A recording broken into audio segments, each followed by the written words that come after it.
السلام علیکم، آپ دیکھ رہے ہیں اجتماع، میں ہوں علی سرور۔ آج سب سے پہلے ہم بات کریں گے اب سے کچھ دیر قبل اسلام آباد، پنجاب اور خیبر پختونخوا کے مختلف شہروں میں زلزلے کے شدید جھٹکے آئے ہیں اور شدت 5.9 ریکارڈ کی گئی ہے۔ چونکہ ابتدائی خبر ہے، اس سے نقصانات کے حوالے سے اب تک تو کوئی اطلاعات نہیں ہے، لیکن چونکہ اس کی شدت جو ہے 5.9 ہے اور یہ پورے ملک کی سمجھ لیجیے، اسلام آباد، پنجاب، کے پی کے مختلف شہروں میں زلزلے آئے ہیں، اس پر ہم بات کریں گے۔ اس کے علاوہ بات ہوگی سندھ کے حوالے سے، کیونکہ 7 سے 10 ستمبر تک سندھ میں تیز بارش کی پیشگوئی کی گئی ہے اور کراچی سمیت مختلف شہروں کے نشیبی علاقے زیر آب آنے کا خدشہ بھی ہے۔ تیز بارشوں سے میرپور خاص، شہید بے نظیر آباد، تھرپارکر، خیرپور، سکھر، لاڑکانہ، ٹھٹہ، بدین، سیاول اور حیدرآباد زیادہ متاثر ہونے کے خدشات موجود ہیں۔ جبکہ اگر ہم بات کریں پنجاب میں، جناب میں شیر شاہ کے مقام پر پانی انتہائی خطرے کے لیول سے اوپر چلا گیا ہے۔ سندھانی کینال میں شگاف ڈال دیا گیا ہے۔ ملتان کے لیے 24 گھنٹے بہت زیادہ اہم ہیں، اور چونکہ بھارت نے بگیار اور سلال ڈیم کے اسپیل ویز کھول دیے ہیں، پاکستان کو ستلج میں سیلاب کی اطلاع انہوں نے دی، لیکن ظاہر دیر ہو چکی تھی۔ پنجاب میں اب تک سیلاب سے اموات 46 ہو چکی ہیں، 35 لاکھ افراد متاثر ہیں۔ اچھا، چونکہ 35 لاکھ بہت بڑی تعداد ہے، سینکڑوں دیہات جو ہیں متاثر ہوئے ہیں، ہزاروں بلکہ دیہات متاثر ہوئے ہیں۔ چونکہ سوشل میڈیا پہ بہت ساری چیزیں نظر آ رہی ہیں، لیکن ہم بات کریں الیکٹرانک میڈیا کے حوالے سے تو وہاں تک تھوڑی سی خبریں کچھ کم نظر آتی ہیں۔ اس پر ہم بات کریں گے، ہمارے ساتھ موجود ہیں جاوید زہری صاحب، سینئر تجزیہ کار ہیں، دانش فہمی، بہت شکریہ سر آپ کا، انیس منصور صاحب، معروف صاحب تجزیہ کار، آپ دونوں کا بہت شکریہ سر۔ سب سے پہلے یہ اسلام آباد، پنجاب، کے پی کے میں جو زلزلے آئے، اور یہ دیکھیے کہ جو اس سے پہلے افغانستان میں زلزلہ آیا تھا، بڑی ہلاکتیں ہوئی تھیں، اب چونکہ ابتدائی خبر ہے یہ 5.9 ہے اس کی شدت، کیا کہیں گے آپ؟ بسم اللہ الرحمن الرحیم۔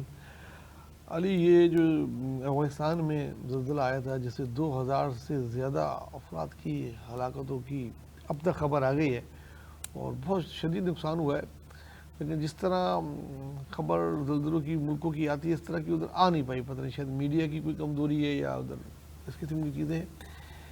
5.9 کا زلزلہ بڑا زلزلہ ہوتا ہے۔ زلزلے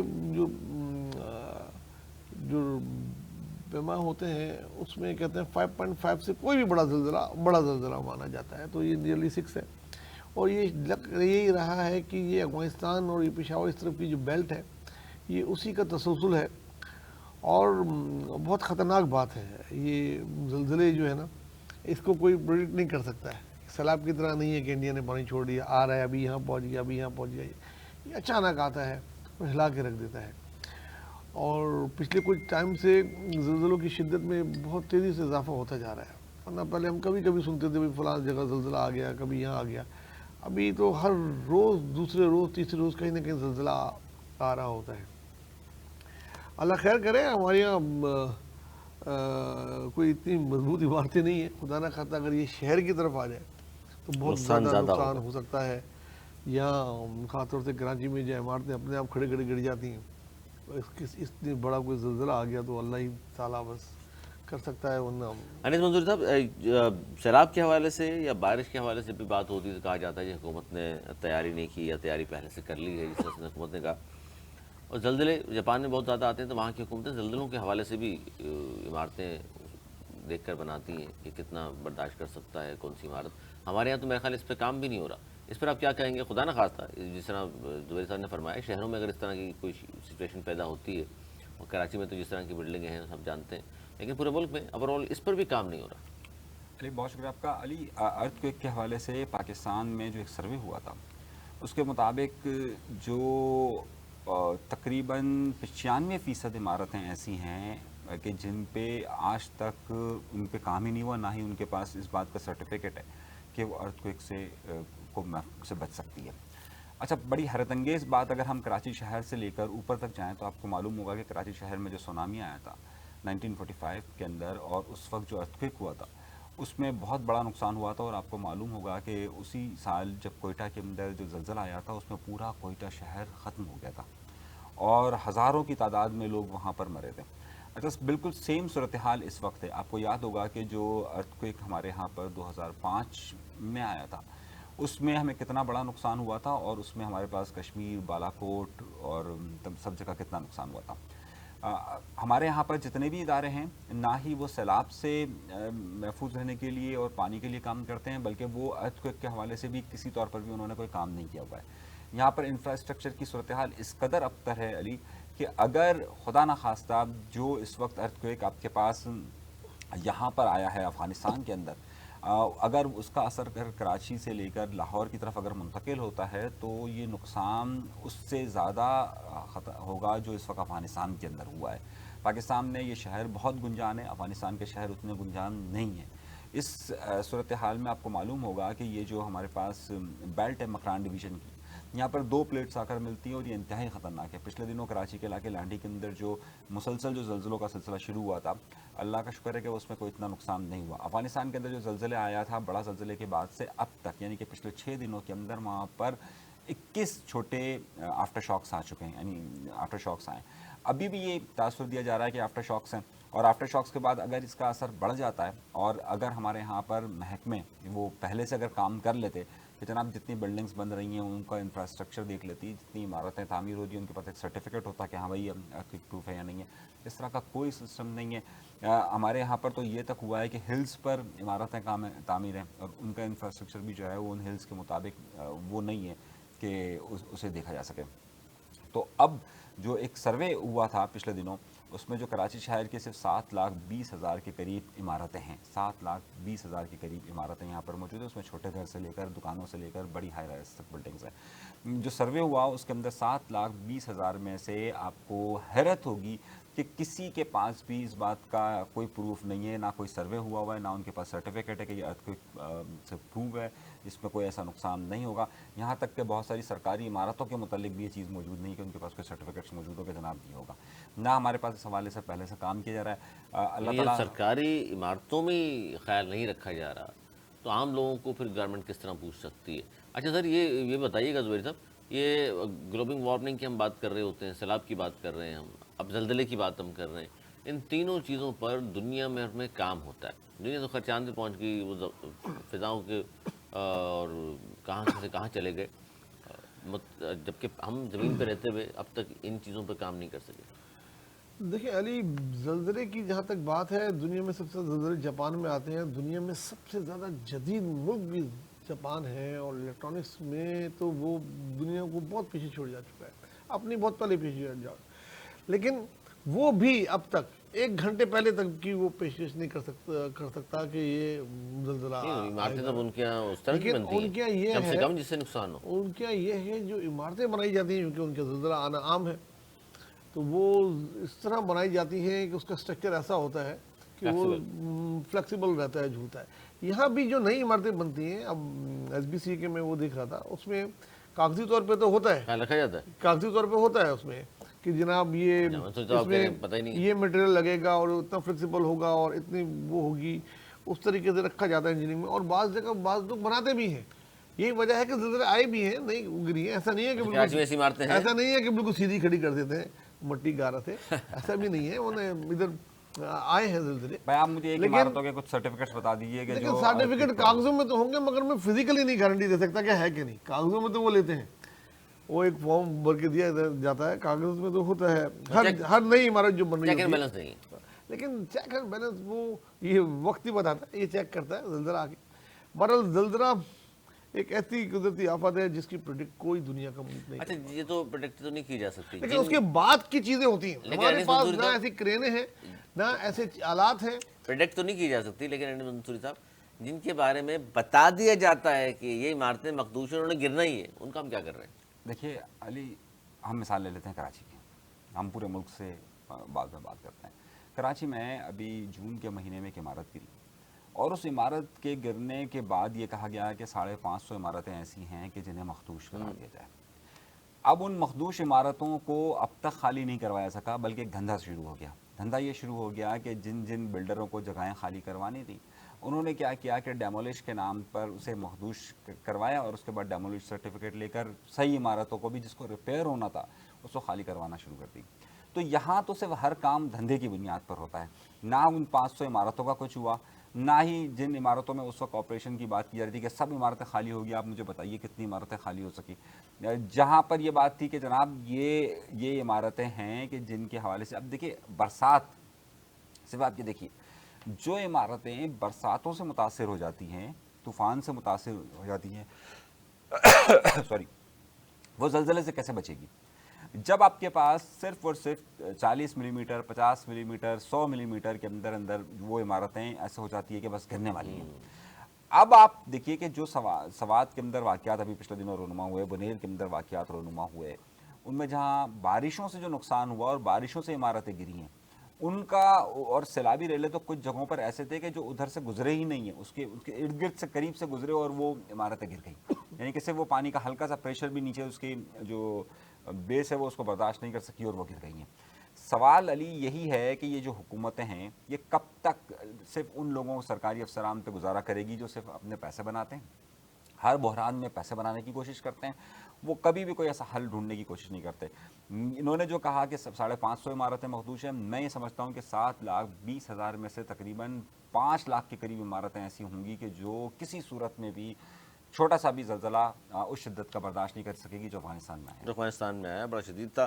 دوسری خبر کی جانب بڑھتے ہیں جی، اور یہ بڑی اہم خبر ہے، اور بارشوں اور سیلاب کی باعث پنجاب میں قومی اور صوبائی اسمبلی کی ضمنی انتخابات جو ہیں وہ ملتوی کر دیے گئے، اور الیکشن کمیشن نے اس حوالے سے آرڈر بھی جاری کر دیا ہے، اور یہ الیکشن جو ہے وزیر آباد میں ہونا تھا، فیصل آباد میں ہونا تھا، لاہور تھا، ساہیوال تھا، سرگودا، میاں والی اور دیگر علاقوں میں، چونکہ اب مواصلات کا نظام بھی درہم برہم ہے سیلاب کی وجہ سے، تو انہوں نے الیکشن کمیشن پاکستان نے کہا ہے کہ جناب یہ عمل نہیں ہو سکتا، حالات معمول پر جب آئیں گے تو اس کے بعد الیکشن عمل کا آغاز دوبارہ کر دیا جائے گا۔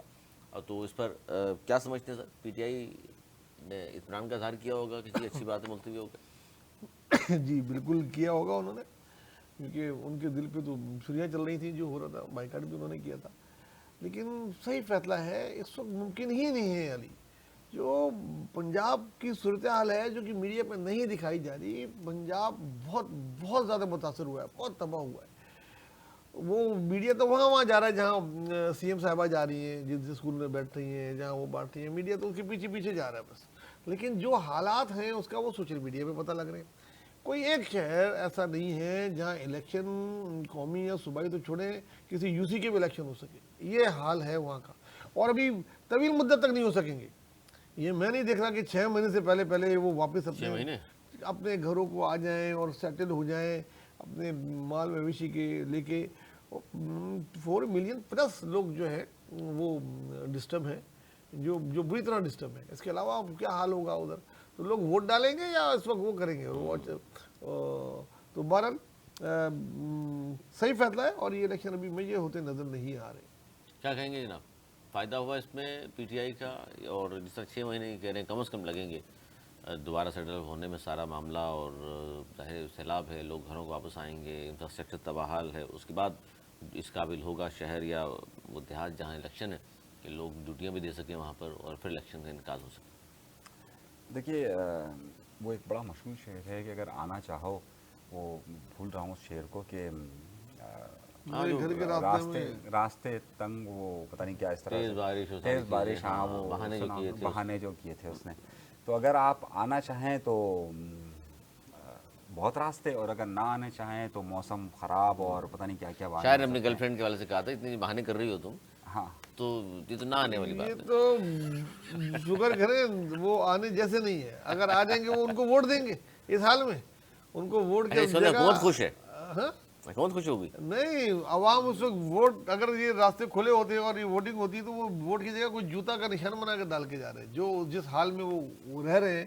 جو چیز ان پہ گزر رہی ہے، اور میکسیمم لوگ کا کہنا یہ ہے کہ نہ کچھ پہنچا ہے، نہ امداد پہنچی، نہ وہ پہنچی، تو وہ اس وقت تو الیکشن نہ ہی کرانا ہے گورنمنٹ کے لیے، پنجاب گورنمنٹ کے اچھا لیے جی، ایک بہت اور اچھا خبر ہے، شامل کرتے ہیں، لیکن واقعی حالات خراب ہیں، یہ کوئی بہانہ نہیں۔ بہانہ نہیں۔ آج تیسری خبر شامل کرتے ہیں، اور وہ تیسری خبر سندھ کا رخ کرتے ہیں۔ سرکاری اہلکار پر تشدد کا جو کیس تھا فرحان غنی صاحب کے حوالے سے، آج خبر چلتی رہی ٹیلی ویژن پر کہ جی وہ ایئرپورٹ پہنچے جانے کے لیے تو روک لیا گیا، پھر خبر آئی کہ جی روک لیا گیا تھا، وجہ اس کی یہ تھی کہ اسٹاپ لسٹ سے ان کا نام نکالا نہیں گیا تھا، لیکن پھر ان کا نام جو ہے فرحان غنی صاحب کا نکال دیا، اور پھر ان کو جدہ جانے کی اجازت ملی۔